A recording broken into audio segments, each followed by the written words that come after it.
Good morning, children. Welcome back once again. Today we are going to do Geography Lesson 4 Weathering and Soil Formation Part 5. So we have already done 4 parts of this chapter, and today we are going to discuss about weathering, difference between weathering and denudation, and types of weathering. So children, open your books on page 52, and as I read, I'll explain it to you. So weathering, what is weathering and how it is caused? Our Earth's crust is undergoing constant changes as a result of various processes, internal and external, operating on it. While internal processes like tectonic movements lead to the formation of various landforms, external forces, both constructive and destructive, like denudation and deposition, bring about the great diversity in present day landforms. So as we have already done, and we know that there is constant change on the surface of the earth because of the different forces acting upon it day and night. Those forces can be external and internal. So the internal process includes the tectonic movements of the earth, that is inside the surface of the earth, and this movement leads to the formation of various landforms. And on the other hand, external force that is applied from above, not internal but external, from above, that is in both, it is of two types, that is constructive and destructive in nature, and the elements are denudation and deposition. In this, the weathering process can be destructive as well as constructive, so they are both ways. And this process, it brings about a great diversity in present day landforms. So this internal and external forces applied on the surface of the earth results in the formation of different landforms. Now we come to difference between weathering and denudation. Now what is weathering? Weathering, it involves disintegration and decomposition of rocks where they exist. It is a static process and leads to the formation of soil. So what does this mean? It means that weathering, it involves disintegration and decomposition of rocks where they are, means where they are located. The disintegration and decomposition takes place there.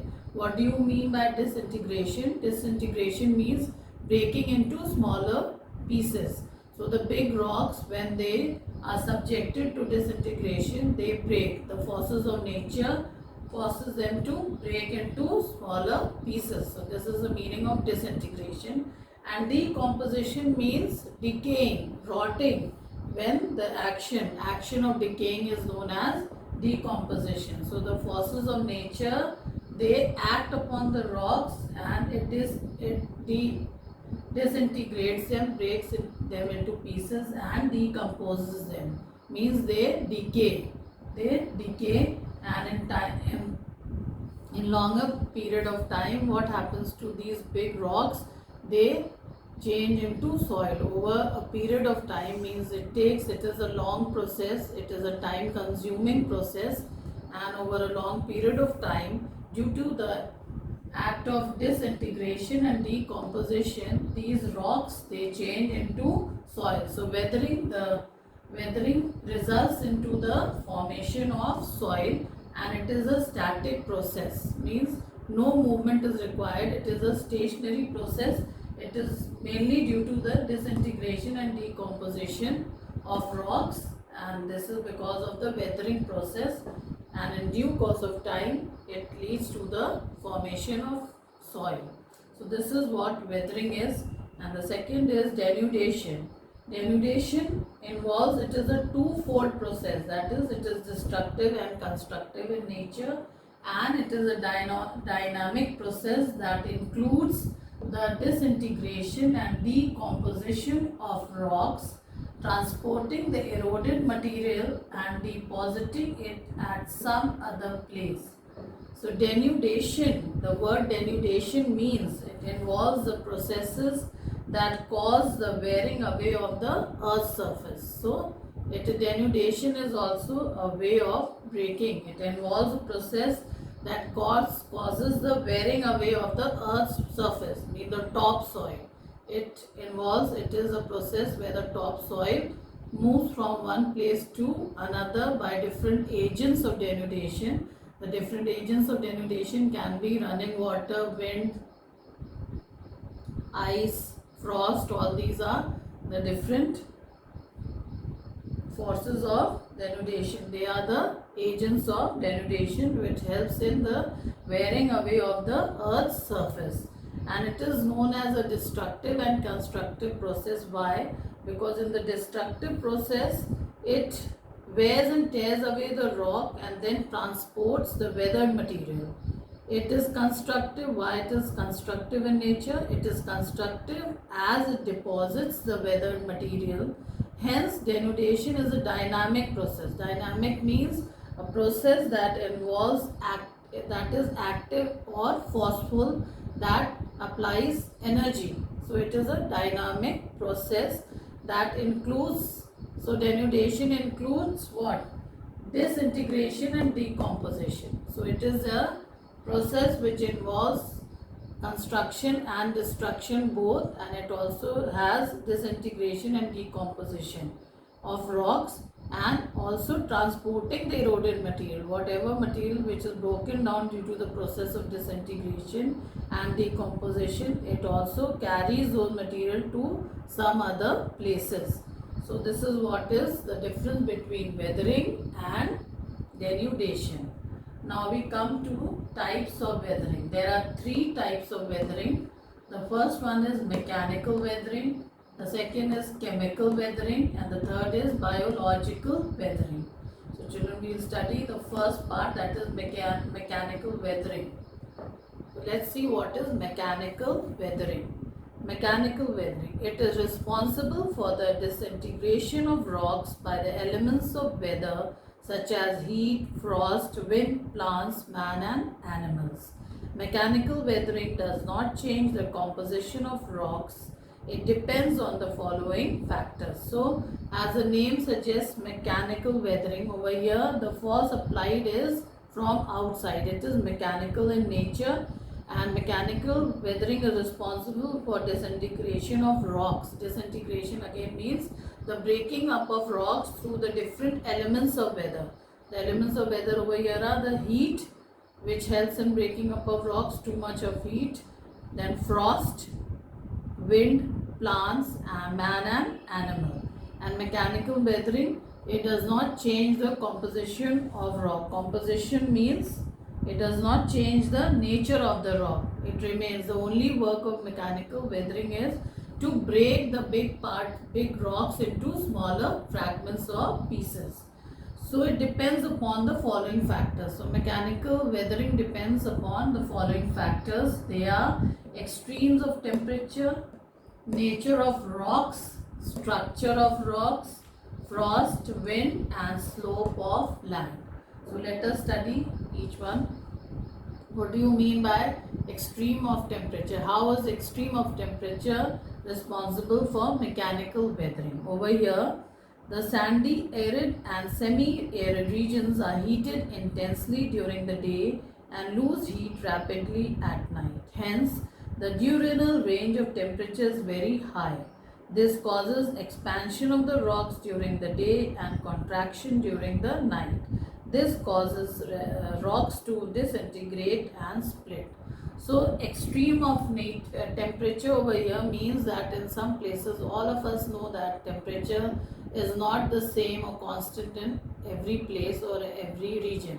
It depends upon which place it is. If it is a desert or arid, semi-arid place where it is hot, very hot, so what happens over there, during the day it becomes very hot, especially in the dry areas like desert, and the temperature is at extreme, it's very hot, but as evening comes or night sets in, it becomes cool. So during that time, what happens, the rocks in that area, they become very hot and they expand. They expand, and then with the heat they expand. But as night falls, it becomes cool.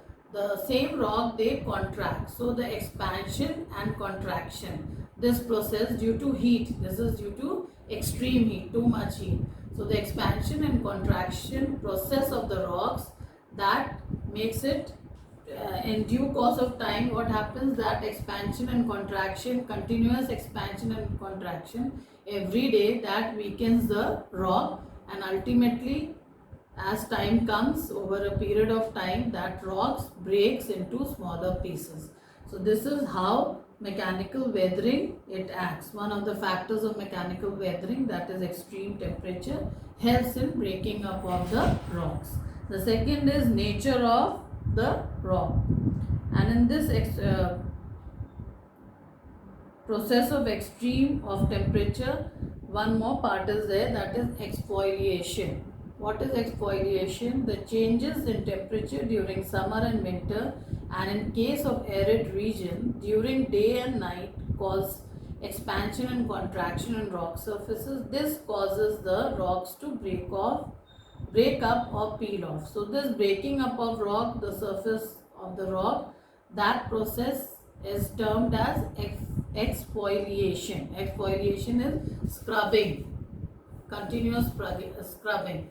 We exfoliate our face. When we scrub our face, we are exfoliating, means we are removing the top, that is the dead cells on the face, on the skin of our face.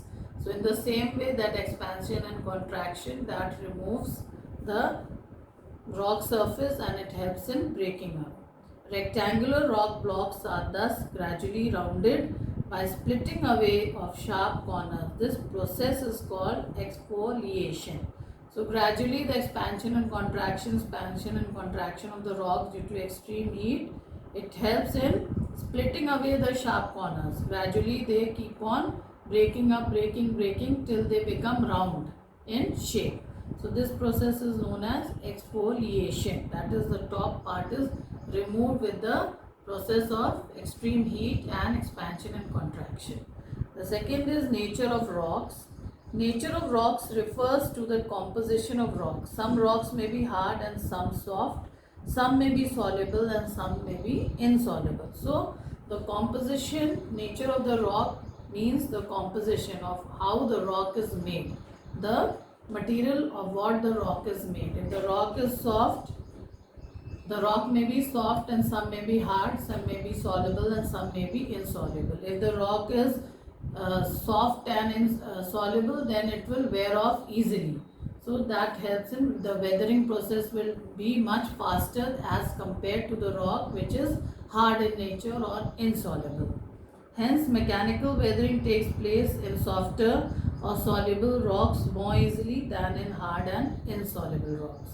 In case of sandy soils of desert, it is picked up by wind more easily, while clay or loam cannot be lifted by air easily. So the nature of the rock is important for the mechanical weathering. The third is structure of the rock. Structure, the texture or arrangement of the rock also affects the process of weathering. So this means that the structure or the position, how the rock is positioned, where it is placed, the position where the rock is placed, a rock which is standing vertically arranged.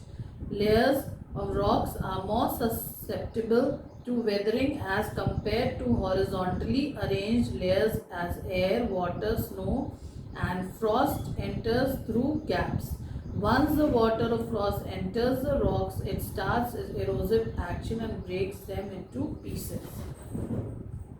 So what does this mean? Structure of rocks means the arrangement of rock in a particular place.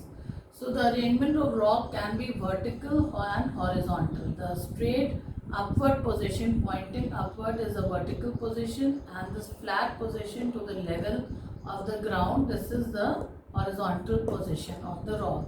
If the rock is in vertical position, it is standing and pointing upwards towards the surface of the earth, then the weathering agents that is acting upon this rock, it is easier for them to weather this rock away more than the rock which is in this position, horizontal position, because it is inside the earth, below the earth, or close to the ground level. So over here the weathering agents will not act so fast as what it will act on the rocks which is in the vertical position. So this means the structure of the rock. So the rocks that are placed vertically are they are more susceptible to the weathering agents like air, water, snow and frost. So as they come in contact, these weathering agents, to the rocks which are in vertical position, the weathering takes place faster than the rocks. Over here they will enter through cracks and crevices and gaps. So it will take time for the rocks to weather if it is in this position, horizontal, and if it is in vertical position, then the weathering, mechanical weathering, will be faster. The frost. What is frost? Frost is the most common agent of weathering in temperate regions. When water enters the rocks and turns into ice, its volume increases. During the day, the ice thaws and the water enters deep into rocks. When temperature drops during the night, the water again freezes, widening the crack. This repeat freezing and thawing results in the breaking up of rocks. So frost is a form of ice, and this type of weathering takes place in temperate region where it is neither very hot nor cold.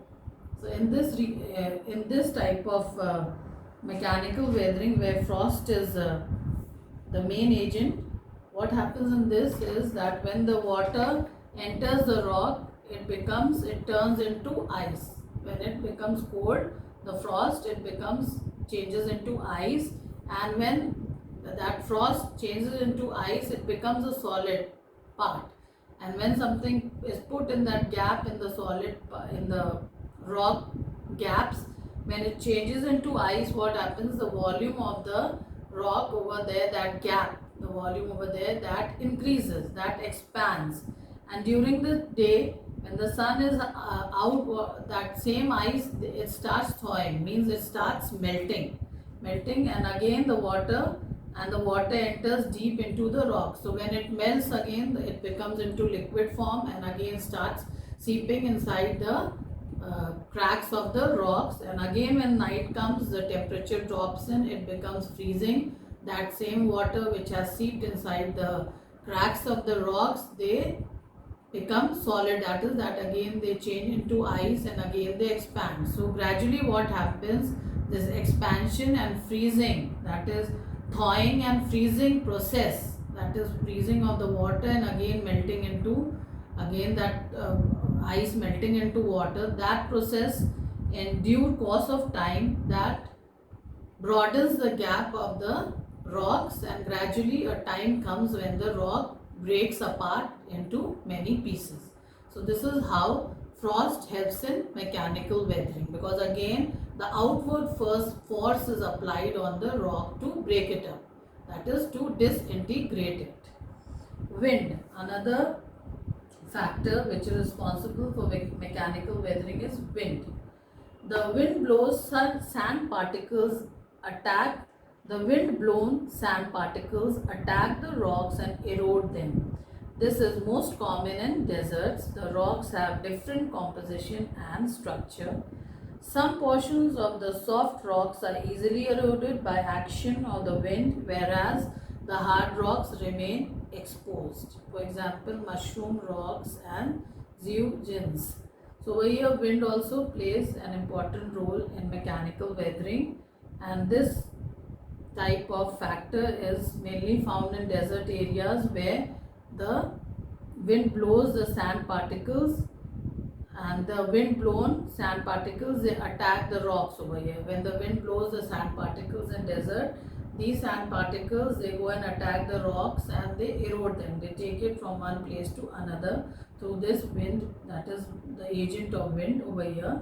The mechanical weathering takes place in the desert area through the wind. So the agent is wind over here in the weathering process, and it is most common in the desert areas. So the portion of the soft rocks are easily eroded, by action of winds, and on the other hand, which is hard, it remains exposed but it takes time for weathering. The last one is slope of land. Weathering also depends on the gradient of the slope. Gradient means the nature, the degree of inclination to where the rock is placed or the position of the rock. If the inclination, that is the slope, is more, the weathering, the process of weathering will be faster. If it is not so inclined, then it will take time. So that is the meaning of gradient. Gradient means the degree of inclination of the slope. Weathering also depends on the gradient of slope. The steep slopes of the rocks are eroded more rapidly by the agents of weathering as compared to gentle slopes. So the inclination of the slope, that is the nature of the slope. If it is very inclined, it is sharp and steep, then the weathering process will be faster as compared to the slope which is gentle in nature. So if it is gentle in nature, it is not very steep and sharp, then the weathering will take time. So this was the first type of weathering which we discussed over here, mechanical weathering, children, and in the sixth part we are going to discuss about chemical weathering. I hope you have understood, children. Till then, take care.